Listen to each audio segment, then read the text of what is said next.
awesome, salama, thank you, and welcome to Juneau Afternoon. I'm your host, Boston Christopher. It's Thursday, June 11th, 2026. Today we feature the Juneau Community Foundation's Arts Vibrancy Endowment and the Artist Awards Grant Program, which is now open to all Juneau artists. Aan Hít's current show features artist Clifton Guthrie returning to our roots, runs through this summer. And Perseverance Theater has a summer camp, the Venerable Star program, and a new season on the horizon featuring the first ever Tlingit opera. Those conversations are coming up later this hour on Juneau Afternoon from your community-supported public media station KTOO. You can also catch us on our live stream on KTOO's YouTube, Facebook, and Instagram pages. We are going to start today with the Alaska Sustainable Fisheries Trust new SeaBank Report. What's new and what does it mean for you? The Alaska Sustainable Fisheries Trust supports Southeast Alaska's fisheries-based economy in a variety of ways. One of those is the SeaBank Report. There's also the podcast, the SeaBank Chronicles, and they offer convenings, a quota bank, and so many other programs. And today we are pleased to welcome Paul Olson, author of the SeaBank Report. Aan Hít, Paul, welcome in. How are you today? Thank you. I'm doing quite well, Boston. Thank you so much for being here. We also have a familiar voice to the airwaves of KTOO from her lovely segment that she used to do called Savory Moment, Beth Short-Rhodes, who is now the producer of the SeaBank Chronicles podcast. Aan Hít, Wasiti, how are you today, Beth? Aan Hít, Boston. Thanks so much for having us. I'm doing very well. Absolutely. Okay. We have a packed program today, so let's get right into it. So, Paul, what is the SeaBank Report? It was kind of the brainchild of Juneau financier Sam Skaggs and Sitka ecologist Richard Nelson, and their idea was to kind of quantify the value of Southeast Alaska's ecosystems in a way that could educate people about why they're so special. Sam's focus was on estuaries, which are some of the world's most valuable ecosystems in terms of what they produce for fisheries and for recreation.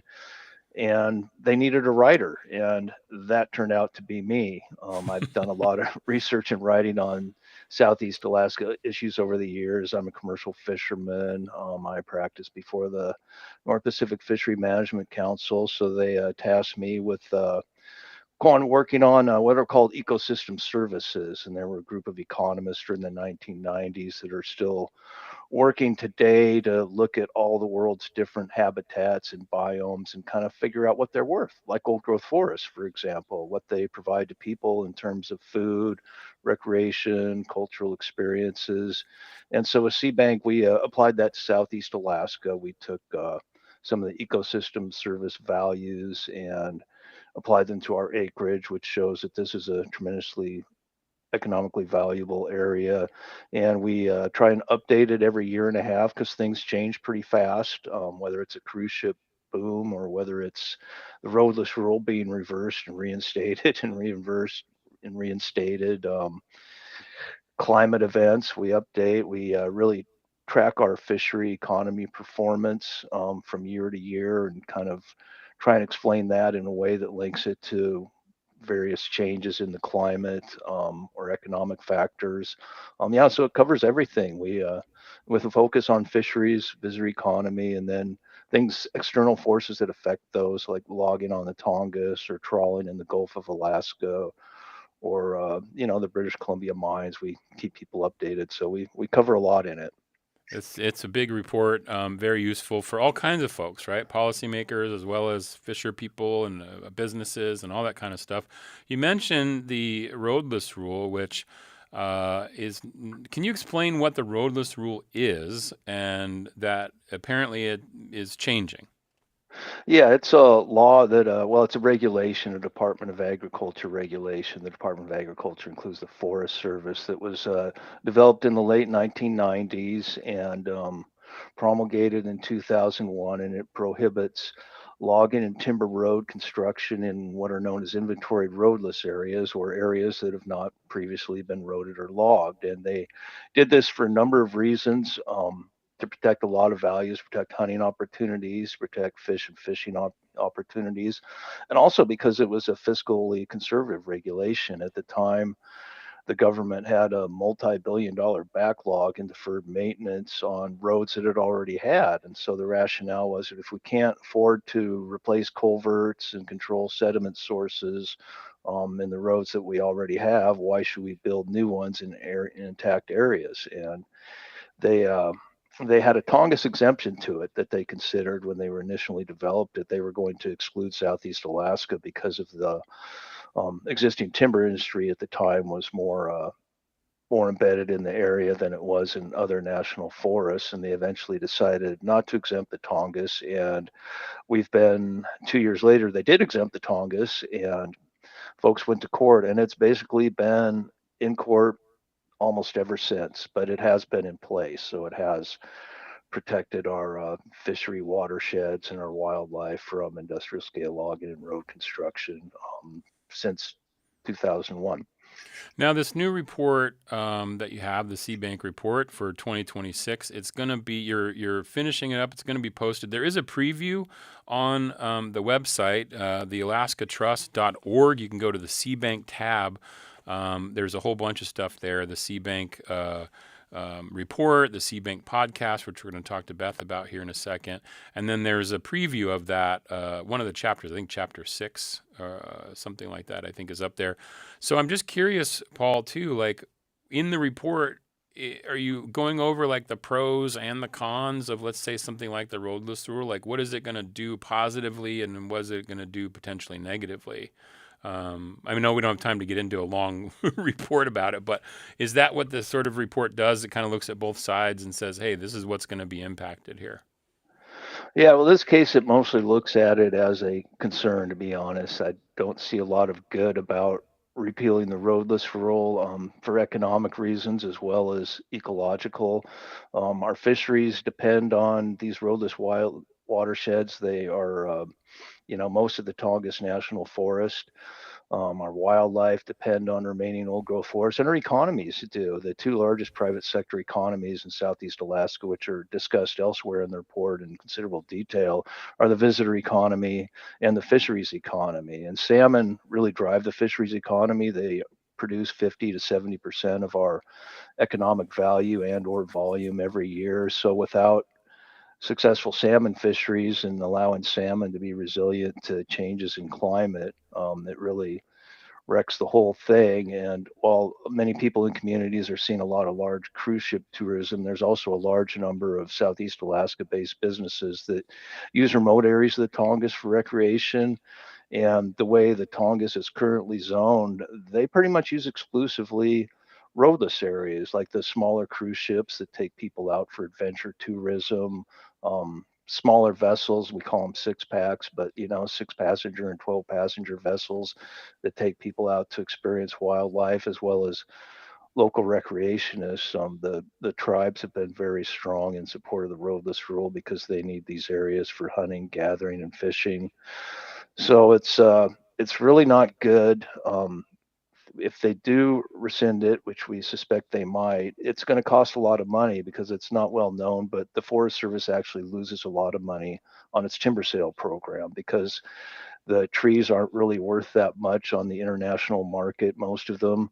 And so it requires a multi-million-dollar subsidy of planning, administration, and road construction. And that also detracts from spending in other areas, like a mile of trail generates $5 in economic activity. They're not fixing the culverts that are blocking fish passage throughout the Tongass, particularly in some of our historically most productive ecosystems.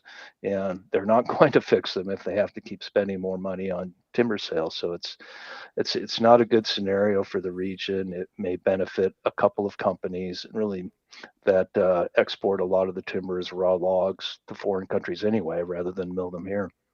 Now, just so I understand this, the roadless rule isn't just a thing for Alaska. This is just a USDA policy overall. So I have that correct, yeah?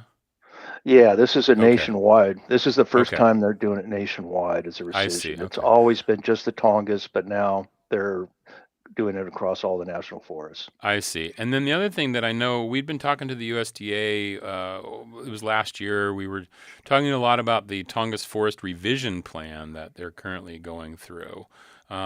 Is this going to, I mean, I don't know if you know anything about that particularly, but how does that impact the SeaBank report, or is that included in there in terms of what might change because of the Forest Revision Plan that they're working on? Yes, that is also in the report, and yes, that would change.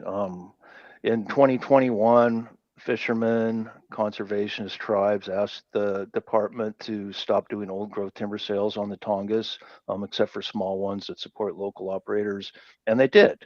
So we've had a little bit of a break, but now there are new policies that are directing the Forest Service to increase timber production from all national forests, and that includes Tongass. And so the Tongass plan revision is probably going to authorize a lot more logging than the current amended plan in effect, and it will authorize logging in roadless areas. They've already identified that as a potential issue. So yes, it could be harmful to the fisheries and recreation economies. Well, the full report's going to be out soon.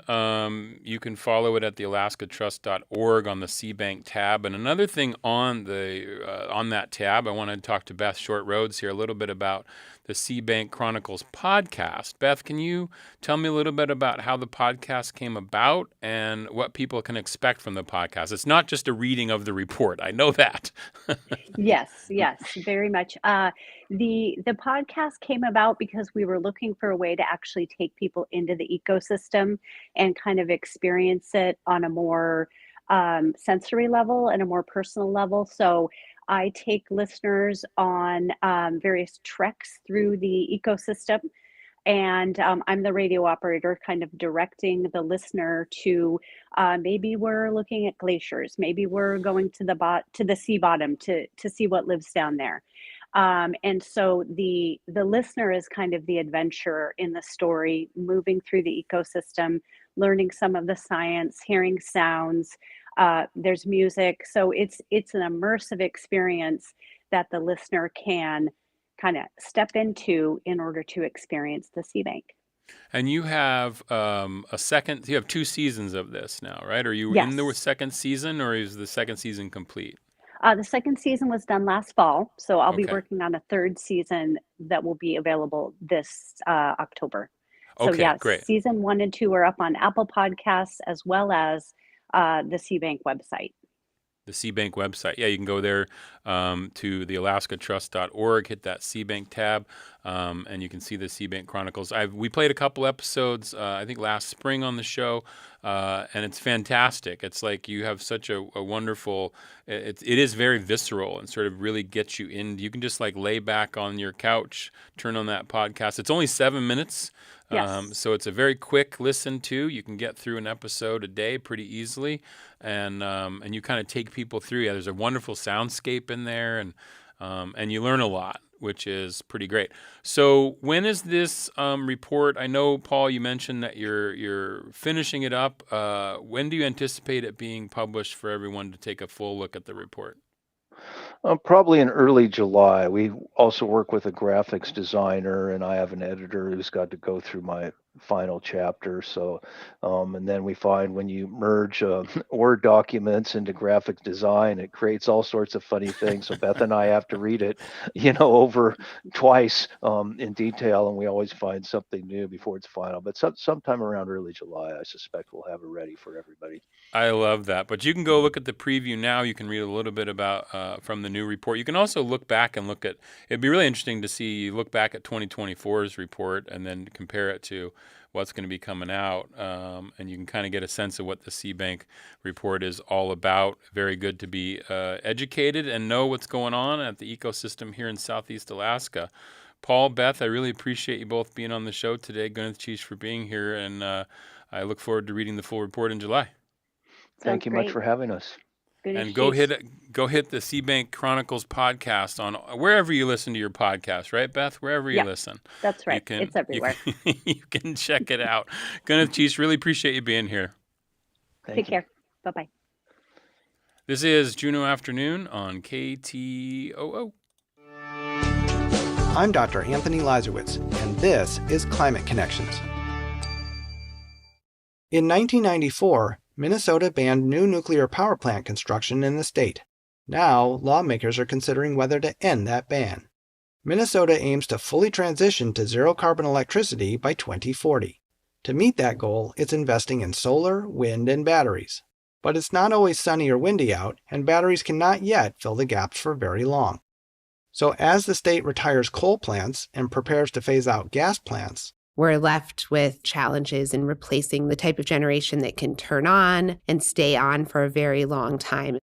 Sydney Lieb, who helps oversee utility regulation for the Minnesota Department of Commerce, says nuclear plants could help because they can provide energy 24/7 and do not emit carbon pollution. Nuclear has drawbacks, though. Building plants is slow and expensive. Dangerous nuclear waste must be managed and stored. And some people worry about the possibility of a nuclear accident, although the risk is extremely low. Advocates say nuclear is far safer than fossil fuels, which warm the climate and contribute to millions of deaths each year. So as moving to clean energy grows more urgent, Lieb says people in her state are considering, is now the time to lift the moratorium. Climate Connections is produced by the Yale Center for Environmental Communication. To learn more about climate change, visit climateconnections.org.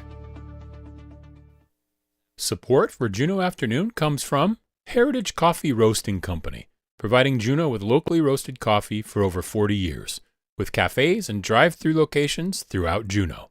More at heritagecoffee.com.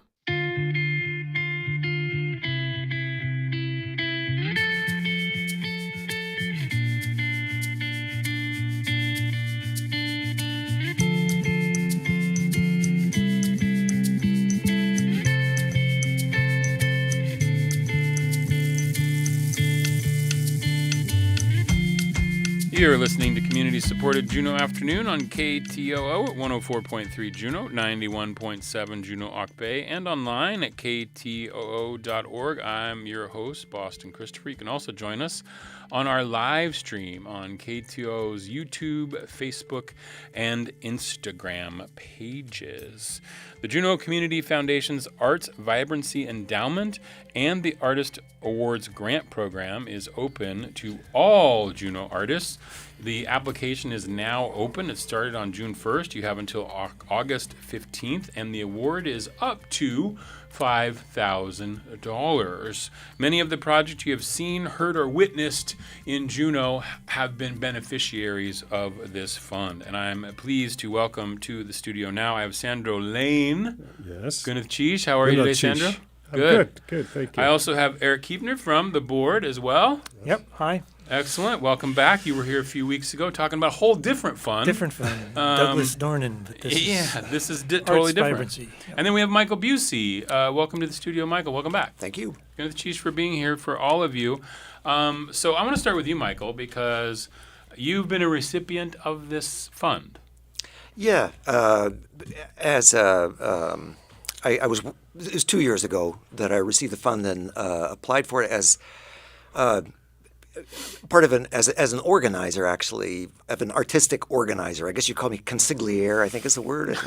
So, of putting together the Juneau Jazz Fest, being one of the coordinators of that. Yeah. And I've been really involved in that, and hugely artistic experience, educational experience. And so I approached Juneau Community Foundation and talked to them, and looked like the grant, it looked like we could meet the criteria of doing an artistic thing for the community, and I think it really worked out well. So for those who may be thinking about it, right, like thinking about, I should apply for something like this, how difficult was the application to do?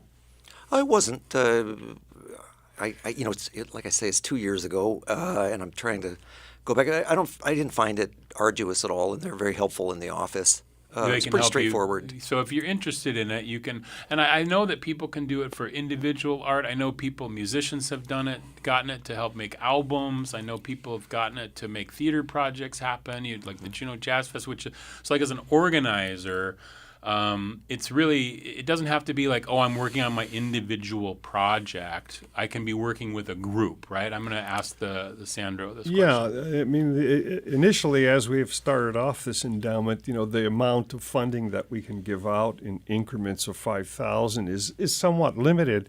And so we were focusing, at least we have been focusing initially, on individual artists who are creating a piece, who are making a painting or doing something that has an end product.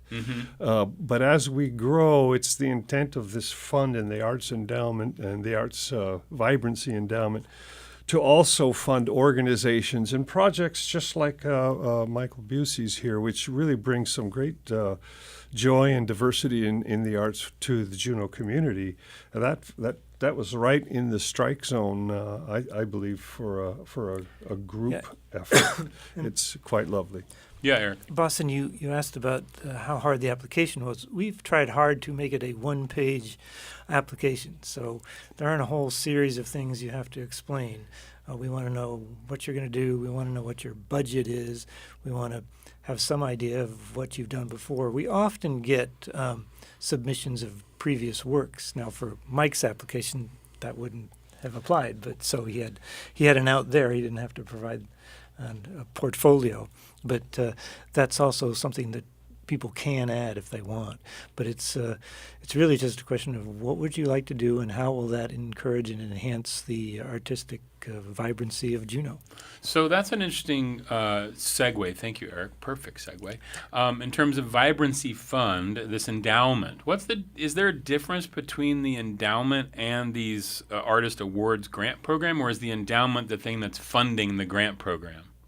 Well, maybe I could speak. Unpack it for me, Sandro. The endowment is a growing and invested fund from the earnings of which are what we use to do these individual artist awards. I see. So it's the endowment as it grows, our ability to put more out into the arts community grows as well, because it's the earnings from that fund that will, ad infinitum be put into the arts community in Juneau.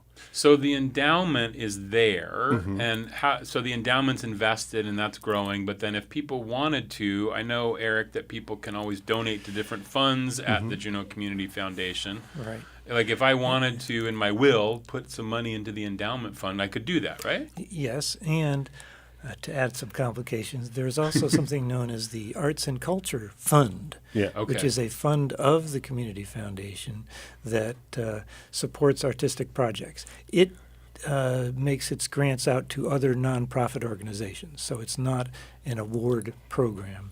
I see. From the Arts and Culture Fund, we have funded the Symphony, the Arts, Juneau Arts and Humanities Council, I think maybe even K2 for certain arts and culture projects or activities, but that is not an individual artist grant. Right. So you can think about it as like that's for groups, and then this particular, the Artist Awards Grant Program, which I think you do with the JAC too, right? That's for nonprofit groups that are organized as 501c3s. That's the distinction. Because the Arts Vibrancy Awards, yes, we are willing to fund a group if you have a group project. That I think Mike's was a good example. It wasn't going just to him. It was to enable him to put on a jazz fest. Right, but it's an individual applying. They don't necessarily have to have a 501c3 to apply. Right. Like the artists who are making their albums, who need funds to complete their album or whatnot, they can do that through this program. Right. Yeah. It's the two. It's a little bit confusing, but under the arts umbrella at the Juneau Community Foundation, there are the two funds. One is the Arts Culture Fund, which distributes funds it receives. People donate to that fund. It's not endowed, so that money that comes in will go out. Whereas the endowment is money that goes into an investment opportunity, the earnings from which go out. So it resides permanently forever in Juneau. I see. Yeah. Okay. Whereas the other funds, money comes in, money gets granted, it can go down to zero. It's not an endowed fund. But basically, as the end user, right, as somebody like Michael does, they go to the website, they say, hey, I'm an individual artist. This is the grant that I can apply for. I can get up to $5,000 to work on a project. So, Michael, I'm curious, when you got the award, how did it help your project? Well, there were so many expenses for the Jazz Fest, mostly involving getting artists here. So the vision was to put on a Jazz Fest for the community, educational experience was the outcome. And so, that $5,000 went a long way to getting artists here, providing transportation while they're here, housing while they're here. So that was where all of that money went. And that was in 25, right? That was the first time you'd done that. And then you were able to do it again this year as well, yeah? I think it's every other year. Actually, that was the second year. I think it was the second year that we did that was the second Jazz Fest. And then this last February was the third Jazz Fest. Next year will be the fourth Jazz Fest. I see. So hopefully, we should be eligible. It sounds like maybe for one. Because you can. That's the other thing we should mention is if you've gotten this award in the last 2 cycles. 2 years. Yeah, 2 years. Yeah. You can't apply. You got to wait 2 years before you can apply again. Right. Okay. Right. This is our 7th round of grants. Wow. Grant giving. So we've put, I'm trying to remember the numbers, 150,000 so far out from the earnings of the endowment into individual artists. And well, when you look at the past recipients, it's a who's who of Juneau artists, but you need to apply if you have an idea. As Eric said, you're applying as an individual, but it doesn't mean just an individual. You can have a group project and be part of this and get your application. And you have until August 15th. And as Eric mentioned, it's a simplified process. It's not too complicated. You don't have to go into pages and pages of artist statement and to justify your whole life, which I think is great. That's really good because it gets more people to apply, I think, and gets more of this money out there into the community to create great art here in Juneau, which it's just fantastic. Maybe I could speak to that a little bit. Yeah. The artists that are eligible for applying for grants are all types, all styles of art that occur, whether it's fabric art, ceramic art, painting. We've talked a lot about music because that's what we love, but all art forms are eligible to apply for this grant, and so don't hold back if you have an idea. Oh gosh, I just drew a blank on the other thing I was going to say. Well, no, I really was just going to talk for a second about Juneau's position as an arts vibrant community in the United States. There is a study that's conducted, I don't know if it's annually or biannually, but fairly regularly by SMU that rates communities across the United States in terms of arts vibrancy. I think it's some measure of dollars spent per person on art. And Juneau, on communities of under 100,000 population, ranks number 8 this year. And across all communities in the United States of 100,000 or more, it's 13th. That's just if you think about it, a small little tiny Juneau in Alaska. I love it. Yeah, being in a position like that. And why is that? Well, we just have a tremendous dedication to the arts in this community. We have a lot of groups that love the arts. I mean, I'm thinking of the jazz and classics and little things like Michael said, plus the larger, Sea Alaska Heritage and Gold Belt and all that. We just had Celebration, which was beautiful. Yeah. Juneau has a phenomenally vibrant art community, and this endowment that I'm going to push, that I love to tout a little bit, as it grows, it'll enable and foster that even further. So it's my goal. I hope we get into the top 5. That would be great. Yeah. Top 5. I love that. JuneauCF.org is the website where you can go and find out more details about this application, as well as the entire Arts Vibrancy Fund.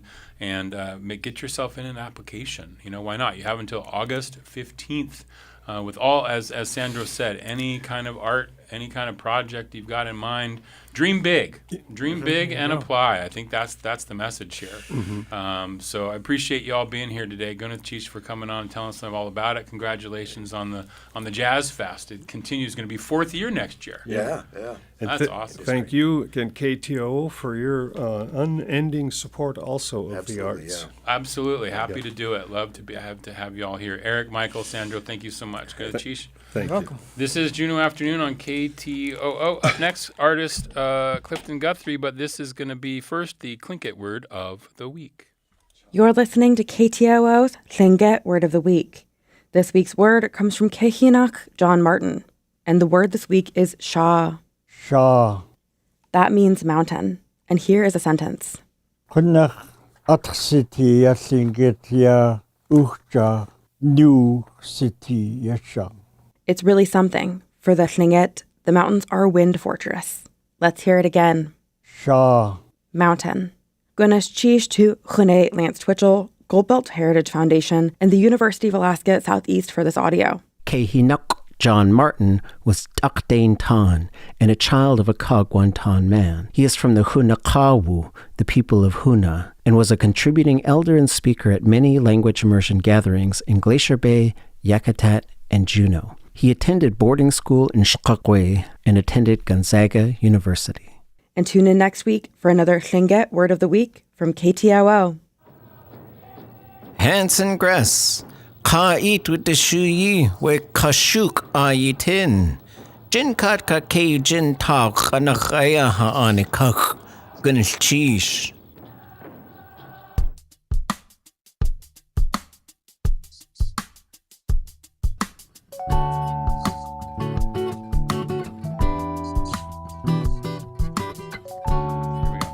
You're listening to Juneau Afternoon from Studio 2K at KTOO. I'm your host, Boston Christopher.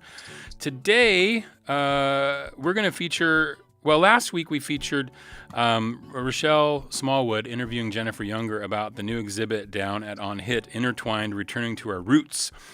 Jennifer curated and was the lead artist on the project. And today we feature another of the artists in the show. I believe you're calling in from Metlakatla. Is that right, Clifton? Yep. Can you hear me? Yeah, awesome. Yeah, we can hear you fine. This is Clifton Guthrie, who is also featured in the show that is down there at Aan Hít. And I also have with us in the studio, I have Carly Jackson, who's Tlingit and Haida Hospitality Operation Manager. So are you basically running Aan Hít? Is that kind of what you're up to? Or are you doing more than that? I'm actively running Aan Hít right now. Yeah. I manage the retail space. I It's also so beautiful. manage some of the coffee shop aspects, and then we just opened the gallery show, so that's been a big project too. Yeah, these art shows that have been going on down at Aan Hít are fantastic. And this new show I went down on last Saturday and walked through. This work is unbelievable. Every single artist in this show represents themselves so well. And Clifton, you are, it looks like, are you in your studio right there? Is that what I'm seeing on the screen here? Yeah, in the corner of my shop here.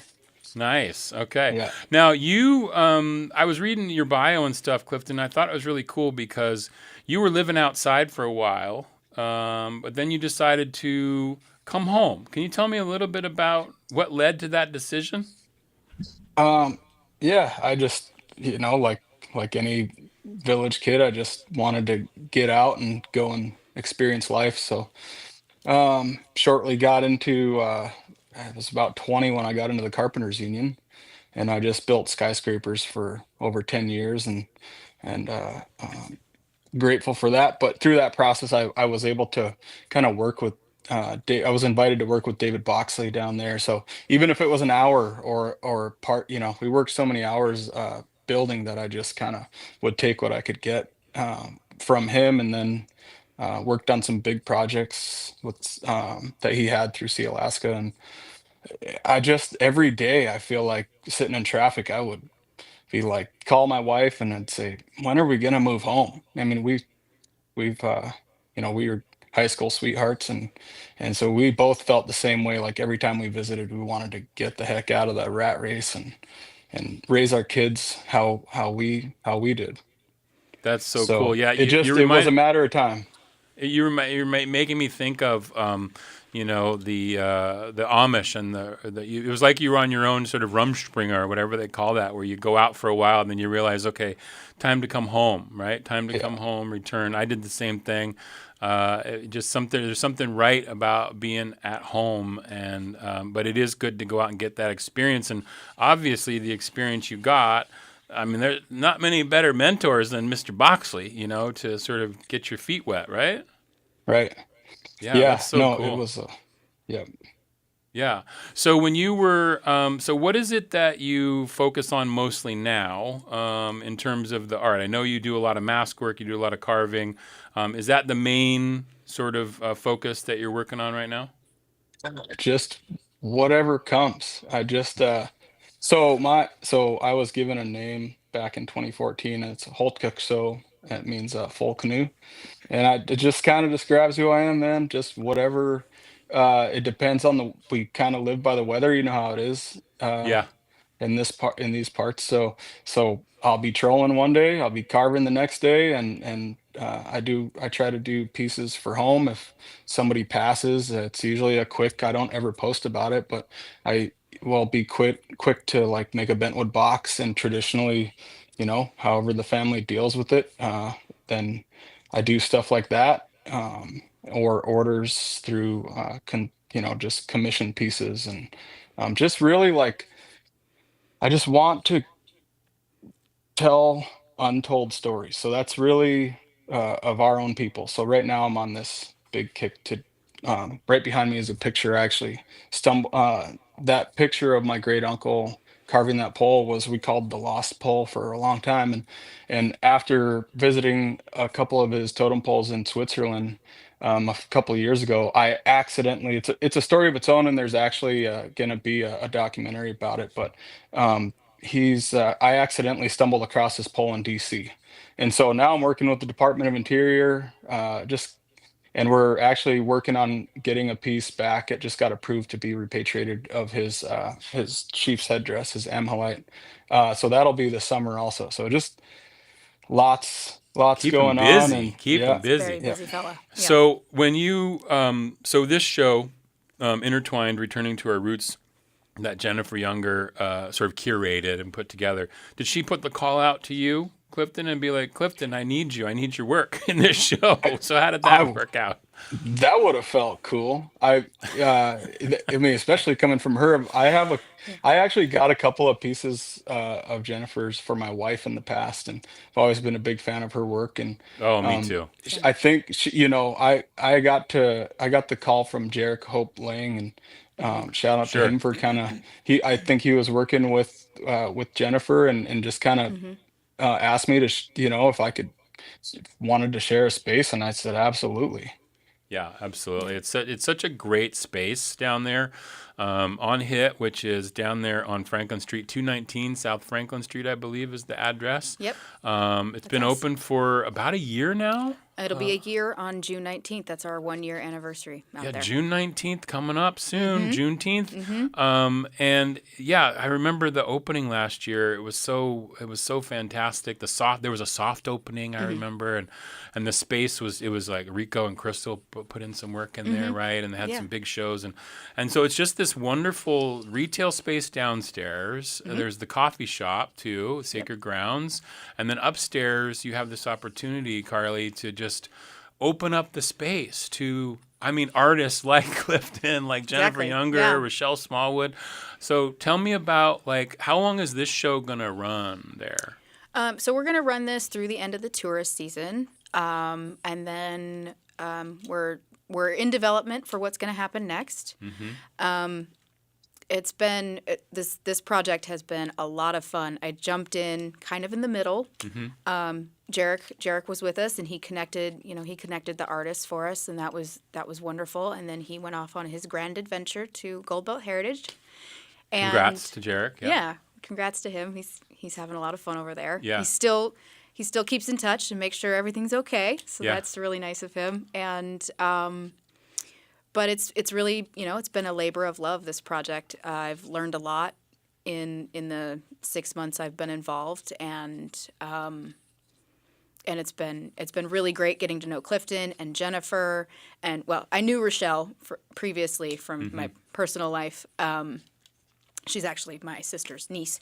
Oh, nice. Yeah, so I knew her.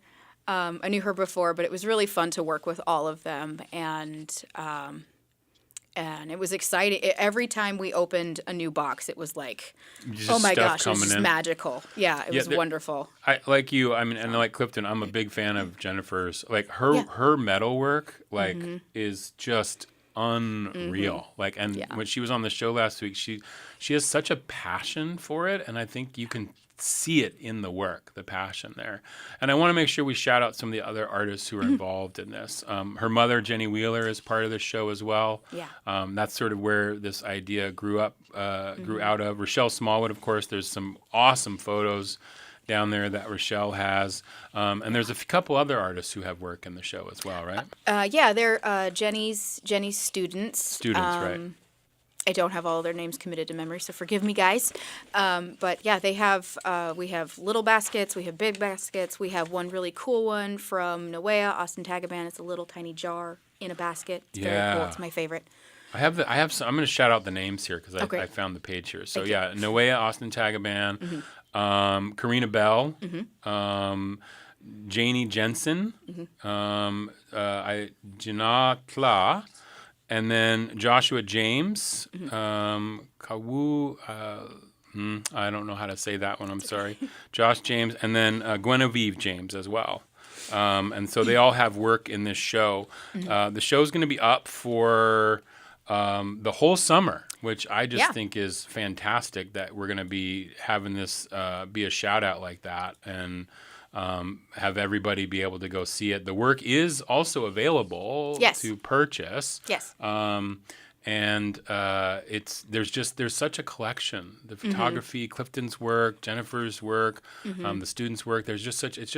Even if you can't get anything, if you can't buy anything, just go walk through it and feel the history there, because the show is called Returning to Our Roots, and you can really feel that in the space. You really, really can. And the returning to our roots, it really spoke to me on like a personal level. I wasn't involved in my culture for a really long time, and working at the tribe has kind of redeveloped that love. So that's been really beautiful, and that's it's kind of one of the goals of Aan Hít is to create a space where our tribal citizen artists can put their art on display and potentially have their own future gallery show, or even if it's just a little retail vendor table on a first Friday or something like that. Our store is, I want to say it's a very high percentage of it's all indigenous work, whether it's been designed or handmade. Most of it is indigenous, and it's the large majority of it is Tlingit, Haida, or Tsimshian. We have some, big box items, but like stuffed animals. Who doesn't love a stuffed animal? Those are great. Stuffed animal. Yeah. Well, I picked up that limited edition sweatsuit last week. The ones with the eagle and the raven on the arms. Yeah, those are really, and really on the cool. Sweatpants. I got myself a set of those on Saturday. That was my celebration purchase. Awesome. Thank you. Thanks for coming by. I appreciate it. Yeah, absolutely. And if I had my ears pierced, I probably would have bought some earrings. But also, she has some bracelets in there that were just unreal. Like, it's amazing. So if people want to get in touch with you and find out more about Aan Hít, or maybe talk about the space, can they reach out to you?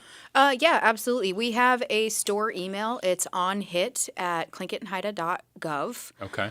We also just recently launched our website, so that is out now. That is aanhit.com. Okay. Great. Yeah, perfect. we just recently. I just said that. Sorry. We launched the website, but we are working on developing the online purchasing portion of it. So that'll be coming in future months, which is really exciting. But if people are out of town and they want to order something like a blanket or a sweatshirt or a pair of earrings, whatever, they can always send us an email, and we can invoice them right out of our computer system and then ship it off to them. So I love that. There's That's so opportunities to still get the things that you might want or see posted, and take home your own little indigenous treasure. Absolutely. And Clifton, where can we follow you? Do you have an Instagram or a website or something? I do. I've had my Facebook for my artist Facebook is Clifton J. Guthrie Tsimshian Artist. And then I'm kind of new to Instagram, but I do have one, and I think it's just Clifton J. Guthrie. Clifton J. type that Guthrie. in. Okay. Yep. Cool. Yep. And Absolutely. so I'm taking advantage of the summer, and I'm going back to commercial fish. I commercial fish every summer for salmon. So it's my little break. It's what helps develop my pieces. I sketch a lot, and yeah. Awesome. That's so cool. Tuxik Noon for being here today. Cheese for being in today. Really pleasure to have you both on the show. Congrats on this show. Go check it out at Aan Hít down at 219 South Franklin Street. Cheese. Yep. Thank you, Clifton. This is Juneau Afternoon on KTOO. Green energy? What about blue energy?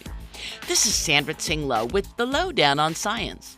Every day, we need more renewable energy, but there's only so much land for windmills and solar farms. So why not capture the power of ocean waves? Enter Takahito Ida and team at the University of Osaka. They designed a simple spinning wheel inside a floating platform, like a bicycle pedal crank turned on its side. As the platform moves with every wave, the wheel spins. Spinning motion equals electricity. Results: this design could harvest up to 5 times more energy from small waves to giant ones. You know, the ocean's been flexing for billions of years. And finally, we're plugging in. The Lowdown on Science is a production of LAist 89.3. Support for Juneau Afternoon comes from Tongass Federal Credit Union, a member-owned financial cooperative offering checking and savings accounts, loans, and digital financial services. In Juneau at 8585 Old Dairy Road in the K Plaza and at tongassfcu.com, federally insured by NCUA. Support for Juneau Afternoon comes from Emil Mackey at Country Financial, offering insurance for home, auto, and business, and life insurance to protect your family in case of death. Located in the Juneau Nugget Mall. More information can be found online or by calling 907-500-7017.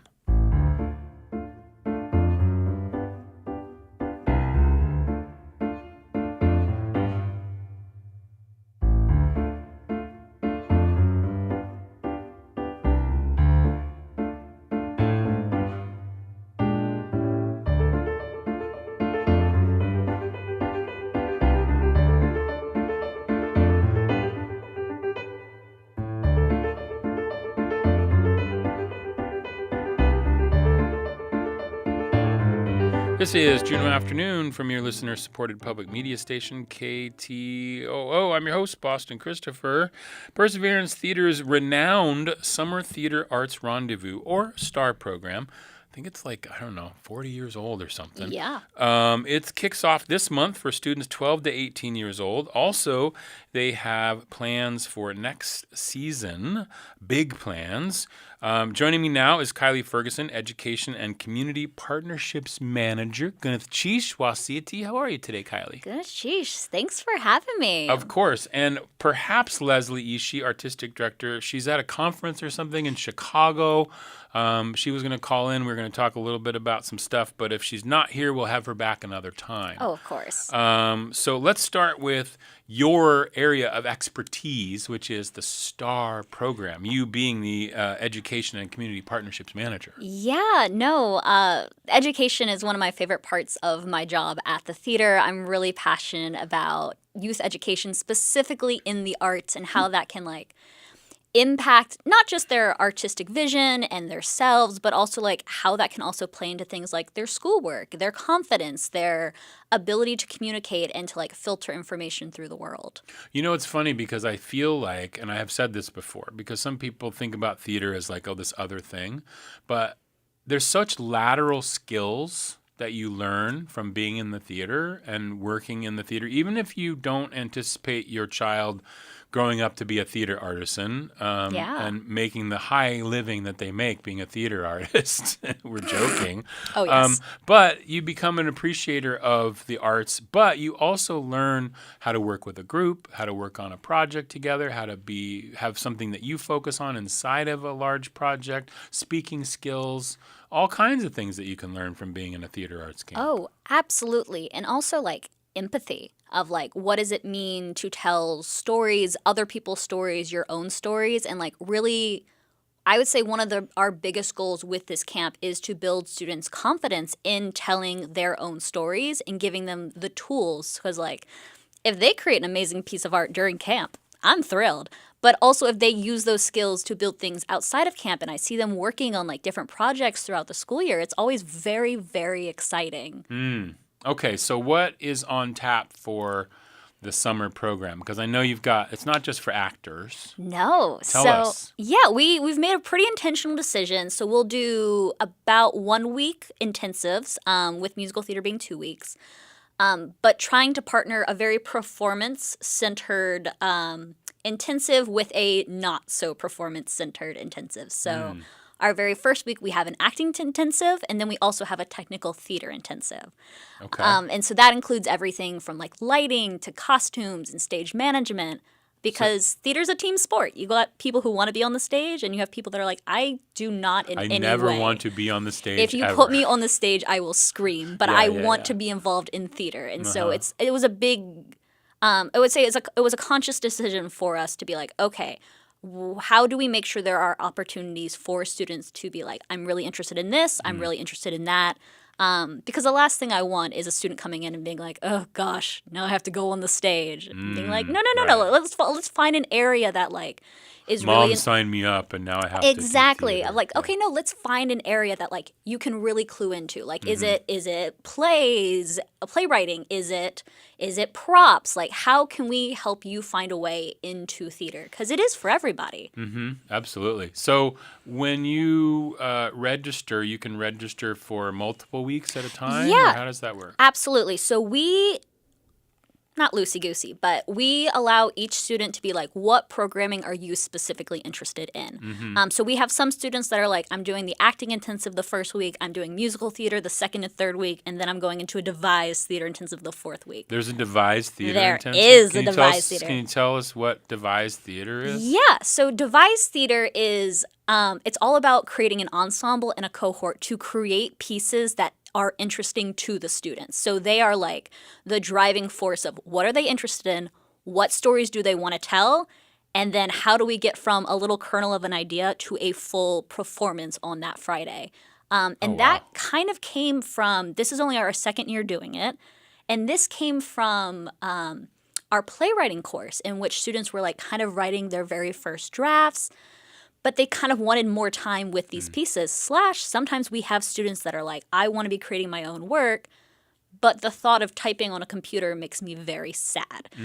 So trying to find an alternative way of like, what are some different ways of creating theater and like putting your work up on its feet that don't necessarily require sitting at a laptop for several hours, because there's a lot of different ways to create theater. And this it opens on June 22nd, right? Camp starts on the 22nd, and so you're registering now. Oh yeah. What's the best way for people to learn more and to register? Yeah, the best way is going to our website, ptalaska.org. You'll have a little star 2026 area there. You can also go to our Instagram, Facebook. They'll all send you to the same link. I see. Okay. And you can find out about all the different areas and the costs involved and all that. Do you have scholarships and stuff? We do have scholarships. I would say a large part of when we're looking at like how are we going to fund this is going, how do we get scholarship money so that we can make sure that everyone has an opportunity to benefit and learn from theatrical arts training. Yeah, cost shouldn't be prohibitive to that. Exactly. So it doesn't look like we're going to have Leslie today, but I do want to mention a couple of the season announcements that are happening for Perseverance. Some people may have already heard about this, but this is a big, big deal. It's been in process, I guess, working on it for the last several years. It's been in workshop for a while. It's a huge thing. It's the first ever Tlingit opera. Yeah. And it's going to open on September 11th, 2026. It was written by two awesome individuals. Ed Littlefield is the music person. Yes. And Vera Starbart is the librettist Yep. which means she wrote the words. And then Ed did all the music. And I remember seeing like the first act of a workshop or something a couple years ago. It's so beautiful. This is going to be such a beautiful project. It's huge. It's being co-produced and co-commissioned by the Sealaska Heritage Institute. And so also Juneau, Lance Twitchell is involved, and then Rory Stitt as well. People will remember Rory Stitt. He's the orchestrator of Ed's compositions. So this is going to be a giant deal. You're not going to be doing this at the theater in Douglas. Yeah, we actually had to have a lot of conversations about that, of like, this show is basically bigger than our space. Yeah. So having that conversation of like, well, where does an orchestra go? Right. Where can we put all these dancers? Where can we put all these actors, these singers? So we're actually going to be at Juneau Douglas High School to put up this show, which is really exciting. Being in a different space, I think, is going to have its own challenges, but they were the best area to accommodate. And it's going to be it's a huge cast, all Indigenous performers. It's going to be so cool. It's going to be directed by Madeline Sayet. And so that opens on September 11th. And then you've got the other show that's happening in Juneau. This is also a big deal. It is. You say, what is the last show? Tell me about the last show and who's directing it. Okay. Oh, goodness. Now I'm like, do I have the gusto, the excitement for it? So our last show, which is going to be in that winter-spring slot, is Gaslight, directed by the well-known, famous returner to the area, Molly Smith, the original founder and artistic director of Perseverance Theater. Yeah, she ran Perseverance for 30 years or something like that before going off to Arena Stage, one of the largest theaters in the country. And Molly has returned to Juneau and will be returning to direct this new adaptation of Gaslight. It's a classic play. It's where the term gaslighting comes from. It is. And so it's a really cool story about a man who is sort of trying to drive his wife insane. A little bit, but Boston, it's for the best reason. He's trying to get a treasure. He wants to, of course. It's always about that. It reminds me of The Heiress a little bit, too, if you've ever seen The Heiress. Oh, it's a great movie with Montgomery Clift.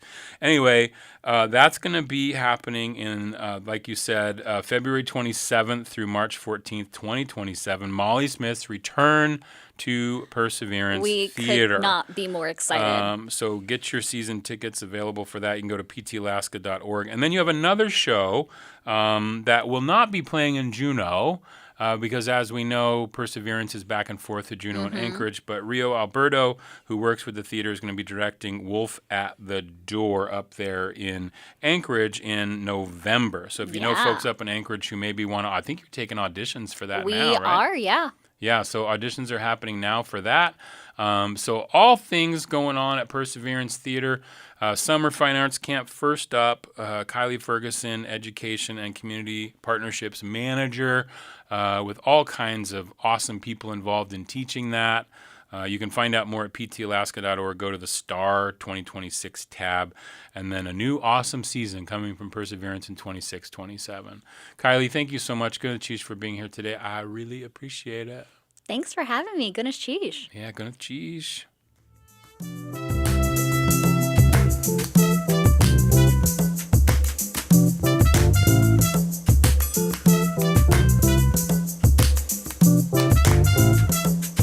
That's going to do it for today's Juneau Afternoon. Tomorrow, tune in for a special rebroadcast of our rainy day conversation with author and true crime enthusiast Betsy Longenbaugh.